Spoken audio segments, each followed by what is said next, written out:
கடகராசி அன்பர்கள் இந்த வருஷத்தை மிகச் சிறப்பாக அடையணும்னு சொன்னா, அது உங்களுடைய மனசுல தான் இருக்கு. கடகம்னு சொன்னாலே ஜலராசி அப்படின்னு நம்ம அத சொல்லுவோம். அந்த ஜலம்னு சொன்னா காற்றாற்று வெள்ளம் போல அப்படியே வந்து பொங்கி பெருகி வேகமா வரக்கூடிய மாதிரி உங்களுடைய மனசு இருக்கும். ஆனா நடக்கிறது எல்லாமே வந்து ரொம்ப ஸ்லோவா தான் நடந்துட்டு இருக்கும். அப்ப நீங்க என்ன பண்ணணும்னு சொன்னா, இந்த பாசன முறையிலெல்லாம் வந்து ரொம்ப மெல்லிசா அந்த பாசனம் வந்து செயற்கையா அதுவே தண்ணி விட்டுக்கிற மாதிரி ஒரு ஏற்பாடு பண்ணியிருப்பாங்க.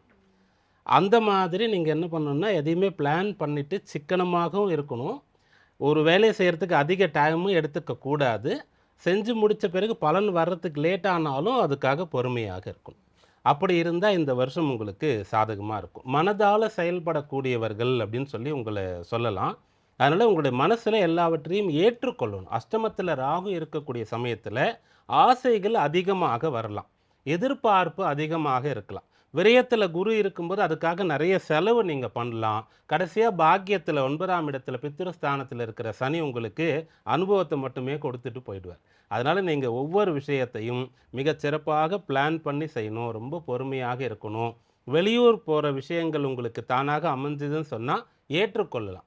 கணவன் மனைவியா இருக்கக்கூடியவர்கள் வந்து தற்காலிகமாக எந்த பிரச்சனை இல்லாம பிரியறதுக்கான ஒரு வாய்ப்பாக வேலை மாற்றம் வந்தது அப்படின்னு சொன்னா, தாராளமாக அதை நீங்க எடுத்துக்கொள்ளலாம்.